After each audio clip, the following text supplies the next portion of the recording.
పక్కన పెట్టండి. ఇప్పుడు చెప్పండి పట్టాభి గారు. ఇప్పుడు మీరు మాట్లాడుతూ ఇవాళ నారాయణమ్మ గారి విషయాన్ని ఉదహరించారు. అదేవిధంగా నిన్న ఇదే విధంగా ఒక సంఘటన జరిగితే నేను ఆ అంశాన్ని గట్టిగా ప్రస్తావిస్తే ఇవాళ దానిపైన యాక్షన్ మొదలైంది, కదలిక వచ్చింది అని కూడా చెప్పారు. నిజం కదా? అవును. ఇదే పరిస్థితి ఇప్పుడు గత 5 సంవత్సరాలు ఇదే పరిస్థితి 2019-24 మధ్య ఆనాడు జగన్మోహన్ రెడ్డి ప్రభుత్వ హయాంలో ఏదన్నా అంశాన్ని మనం ప్రస్తావిస్తే దానిపైన కదలికి వచ్చినటువంటి మీరు వినండి సార్ మమ్మల్ని మాట్లాడినండి ఒకసారి. అరే మనం వినండి సార్. రామకృష్ణ గారు అరే నేను చెప్పేది వినండి సార్. పట్టాభి గారిని చెప్పనివ్వండి సార్. పట్టాభి గారిని మాట్లాడండి. ఇందాక అన్న రామకృష్ణ గారు కదా ఇప్పుడు మాట్లాడతారు ఇందాక అన్నది. అందుకే ఓకే పట్టాభి గారు మాట్లాడండి ప్లీజ్. వెంకటకృష్ణ గారు ఏం చెప్తా ఉన్నారు? నేను ఒక అంశాన్ని ప్రస్తావిస్తే నిన్న ఒక అంశాన్ని ప్రస్తావిస్తే ఇవాళ దానిపైన యాక్షన్ మొదలైందని అన్నారు. అవునా కదా? అవును.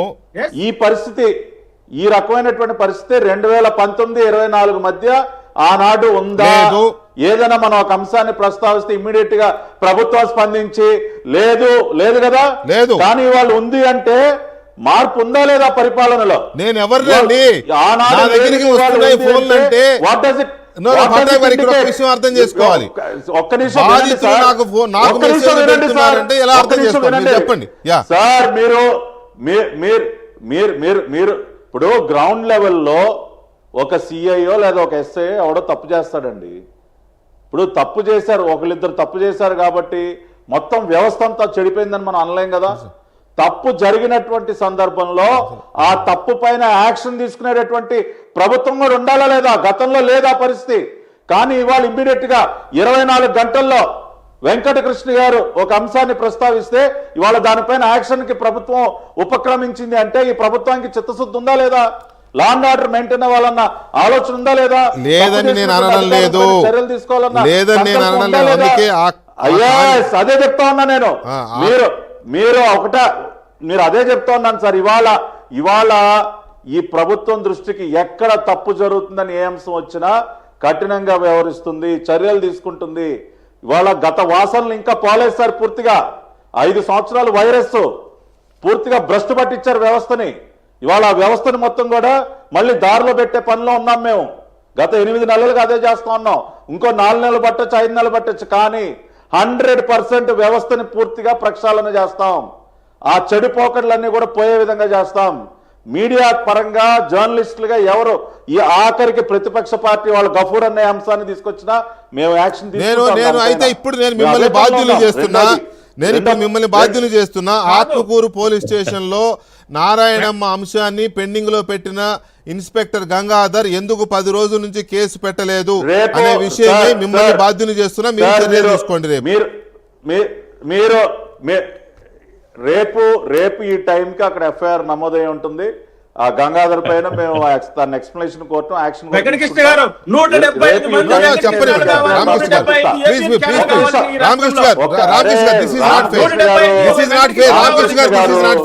ఆయన రెస్పాన్సిబిలిటీ తీసుకున్నప్పుడు we have to appreciate.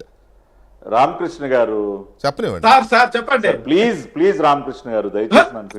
కాదు ఇంకా మనకు 175 మంది వెంకటకృష్ణలు 175 ఏబిఎన్ ఛానల్ కావాలి సార్. అలాని కాదు.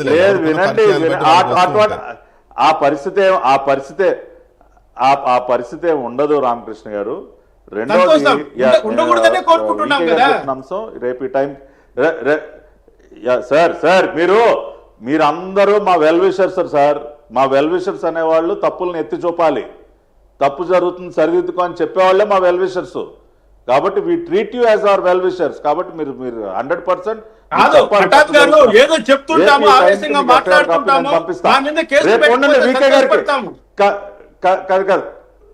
లేదు ఒక్కరే అది కూడా చెప్తున్నా వీకే గారికి రేపు ఈ టైంకి నేను ఎఫ్ఐఆర్ కాపీ పంపిస్తా. రెండోది చంద్రబాబు నాయుడు గారు అన్న మాటలు ఏవైతే ఉన్నాయో దాని అర్థం ఎమ్మెల్యేలు ఏదో మొత్తం లా అండ్ ఆర్డర్ పోలీస్ వ్యవస్థనంతా వాళ్ళ చేతుల్లోకి తీసుకుని స్టేషన్లన్నీ వాళ్ళ అజమాయిషీలోకి తీసుకుని రేపటి నుంచి సిఐలు డిఎస్పీలు అందరూ వచ్చి మా ముందు కూర్చోవాలి. అది కాదు ఆయన చెప్పింది. ఇవాళ పోలీస్ వ్యవస్థ వాళ్ళు చేయాల్సిన పని ఇండిపెండెంట్ గా పూర్తి స్వేచ్ఛతో వాళ్ళు చేస్తారు. ఎట్ ద సేమ్ టైం ప్రజాప్రతినిధులుగా మీ పైన కూడా ఆ బాధ్యత ఉంటుంది. మీ నియోజకవర్గాల్లో మీరు లా అండ్ ఆర్డర్ మెయింటైన్ అయ్యే విధంగా మీరు వ్యవహరించాలి. లా అండ్ ఆర్డర్ బ్రేక్ అయ్యే విధంగా మీరు ఎవరు కూడా వ్యవహరించకూడదు. ఆ బాధ్యత మీ పైన కూడా పెడుతున్నాను అని చెప్పి ఇవాళ చంద్రబాబు నాయుడు గారు, అంతేగాని రేపటి నుంచి పోలీస్ వ్యవస్థ అంతా మీరు వెళ్ళి సెల్యూట్లు కొట్టండి లేదా ఎమ్మెల్యేలు చెప్పిన విధంగానే చేయండి. ఎమ్మెల్యే గారే ఒక హోమ్ మినిస్టర్, ప్రతి కాన్స్టిట్యున్సీకి నేను ఒక హోమ్ మినిస్టర్ని పెడతానని ఏం చెప్పలా. పోలీస్ వ్యవస్థకి పూర్తి స్వేచ్ఛ ఇప్పుడు ఉంది, రేపు ఉంటుంది. లేదండి మూడోది ఒక పాయింట్, జడ్జి గారు చాలా ఇంపార్టెంట్ పాయింట్, చాలా ఇంపార్టెంట్ పాయింట్. వీకే గారు please Ramakrishna, I'm concluding. Ramakrishna గారి పైన ఏవైతే కేసులు నమోదయ్యాయో అట్లాగే చాలా మంది గత ప్రభుత్వ హయాంలో అనేక వేధింపులకు గురయ్యారు. ఆ కేసులన్నింటినీ కూడా ఒక్కొక్కటిగా అవన్నీ కూడా క్లియర్ చేసే కార్యక్రమం మొదలుపెట్టాం. మీకు సంబంధించిన కేసుల విషయంగా కూడా అది కూడా ఆ బాధ్యత కూడా నేను తీసుకుంటా రామకృష్ణ గారు. రేపే దారుణమండి అదైతే, రామకృష్ణ గారిది అయితే దారుణం. పాపం నైట్ ఆయన భయంగా ఫోన్ చేశాడు నాకు, ఏంటండి పొద్దున చూస్తే ఈయన కుటుంబం మీద రివర్స్ కేసు పెట్టాడు ఆ సిఐఓ డిఎస్పీ ఎవరో గానీ. అంత భయంకరమైన కాదు సార్ గన్నవరంలో నన్ను చంపడానికి వచ్చి నా పైన 307 పెట్టారు సార్. అవును నా పైన 307 పెట్టారు. సో అందుకని రామకృష్ణ గారు, టుమారో మార్నింగ్ నేను ఐఎమ్ కాలింగ్ యూ. మీ ఆ వివరాలన్నీ కూడా తీసుకుంటాను. ఖచ్చితంగా మీలాగా ఎవరు వేధింపబడినటువంటి ప్రతి ఒక్క వ్యక్తికి కూడా అవన్నీ కూడా క్లియర్ అవ్వాలి సార్. లేదా వెల్ సెడ్ అండ్ డెఫినెట్ గా నేను